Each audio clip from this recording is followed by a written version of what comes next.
perangkat pembelajaran, rencana pembelajaran semester. Assalamualaikum warahmatullahi wabarakatuh. Sampurasun.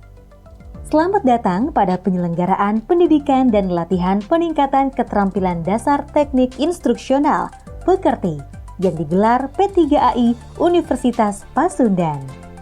Pada mata latih, pengembangan perangkat pembelajaran, rencana pembelajaran semester. Di dalam standar proses pembelajaran, dinyatakan bahwa rencana pembelajaran semester atau biasa disebut RPS merupakan salah satu perangkat pembelajaran utama yang berfungsi menjembatani interaksi antara dosen, mahasiswa, dan sumber belajar pada proses pembelajaran dalam suatu lingkungan belajar, guna mencapai capaian pembelajaran lulusan atau CPL. Karakteristik proses pembelajaran bersifat interaktif, holistik, integratif, saintifik, kontekstual, tematik, efektif, kolaboratif, dan berpusat pada mahasiswa. Untuk menghasilkan RPS beserta perangkat pembelajaran lainnya yang baik, perlu dilakukan sebuah perancangan pembelajaran secara sistematis, logis, dan terstruktur. Hal ini bertujuan agar pelaksanaan pembelajaran terstruktur, efisien, dan efektif, serta dapat menjamin tercapainya CPL. Tahapan perancangan pembelajaran tersebut adalah: pertama, mengidentifikasi CPL yang dibebankan pada mata kuliah. Kedua, merumuskan capaian pembelajaran mata kuliah atau CPMK yang bersifat spesifik terhadap mata kuliah berdasarkan CPL yang dibebankan pada mata kuliah tersebut. Ketiga, merumuskan sub-CPMK yang merupakan kemampuan akhir yang direncanakan pada tiap tahap pembelajaran dan dirumuskan berdasarkan CPMK. Keempat, melakukan analisis pembelajaran untuk memberikan gambaran pada mahasiswa tahapan belajar yang akan dijalani. Kelima, melakukan analisis kebutuhan belajar untuk mengetahui kebutuhan keluasan dan kedalaman materi pembelajaran, serta perangkat pembelajaran yang diperlukan. Keenam, menentukan indikator pencapaian sub-CPMK sebagai kemampuan akhir yang direncanakan pada tiap tahap pembelajaran untuk memenuhi CPL. Ketujuh, menetapkan kriteria penilaian dan mengembangkan instrumen penilaian pembelajaran berdasarkan indikator pencapaian sub-CPMK. Kedelapan, memilih dan mengembangkan bentuk pembelajaran, metode pembelajaran, dan penugasan mahasiswa sebagai pengalaman belajar. Kesembilan, mengembangkan materi pembelajaran dalam bentuk bahan ajar dan sumber-sumber belajar yang sesuai. Dan kesepuluh, mengembangkan dan melakukan evaluasi pembelajaran formatif dan sumatif. Dalam pengembangan RPS, hendaklah memperhatikan prinsip-prinsip penyusunan RPS sebagai berikut. Unsur-unsur minimal yang harus ada dalam sebuah RPS adalah sebagai berikut.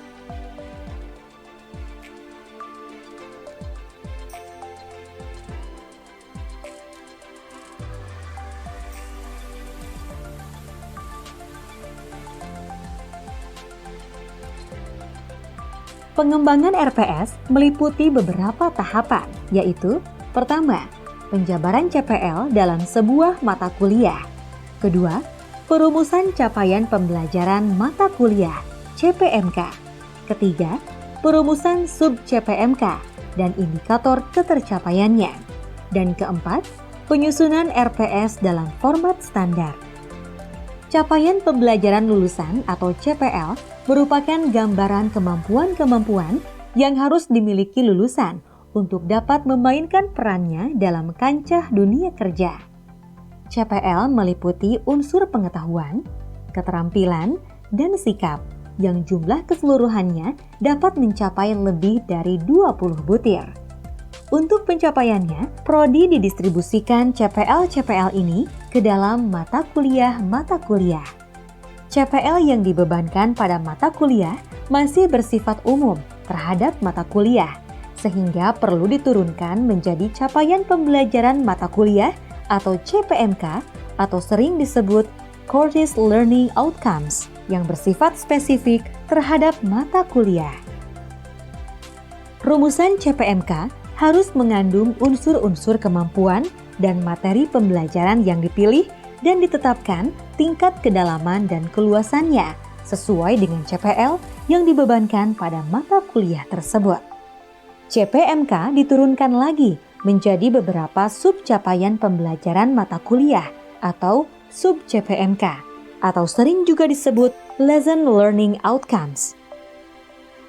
Sub-CPMK merupakan rumusan kemampuan akhir yang direncanakan pada tiap tahap pembelajaran yang bersifat spesifik dan dapat diukur, serta didemonstrasikan pada akhir proses pembelajaran. Rumusan sub-CPMK yang baik memiliki sifat spesifik, measurable, achievable, realistic, time-bound. Sub-CPMK yang telah dirumuskan tersebut selanjutnya akan digunakan sebagai dasar untuk menentukan indikator, kriteria, dan membuat instrumen penilaian, memilih bentuk dan metode pembelajaran, serta mengembangkan materi pembelajaran. Saat perumusan CPMK, sub-CPMK, serta indikator-indikator pencapaiannya, perlu diperhatikan pola anatomi rumusan CPL Prodi. Rumusan CPMK, sub-CPMK, serta indikator-indikator pencapaiannya meliputi unsur-unsur kata kerja tindakan, dalam hal ini bahan kajian atau pengetahuan, dan kata keterangan, dalam hal ini konteks, karena hal tersebut berkaitan dengan level kualifikasi lulusan, pengukuran, dan pencapaian CPL. Dalam penggunaan kata kerja tindakan atau action verb yang berkaitan dengan bahan kajian atau bentuk pengetahuan yang dipelajari, dapat menggunakan rumusan ranah kognitif menurut Bloom dan Anderson, yang terdiri dari kemampuan, mengingat, mengerti, menerapkan, menganalisis, mengevaluasi, dan mencipta. Dalam kaitannya dengan pengetahuan, faktual, konseptual, prosedural, dan metakognitif. Berikut ini adalah kumpulan kata kerja tindakan atau kata kerja operasional pada masing-masing tingkatan ranah kognitif menurut taksonomi Bloom edisi revisi.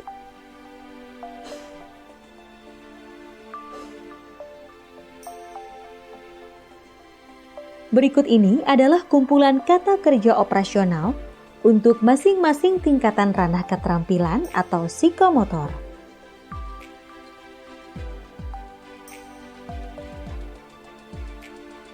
Dan berikut ini adalah kumpulan kata kerja operasional untuk masing-masing tingkatan ranah sikap atau afektif.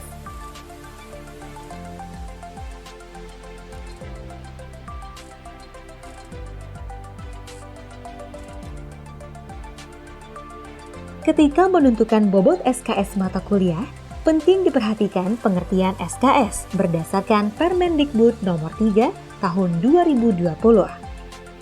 SKS atau Satuan Kredit Semester adalah takaran waktu kegiatan belajar yang dibebankan pada mahasiswa per minggu, per semester, dalam proses pembelajaran melalui berbagai bentuk pembelajaran, atau besarnya pengakuan atas keberhasilan usaha mahasiswa dalam mengikuti kegiatan kurikuler di suatu program studi.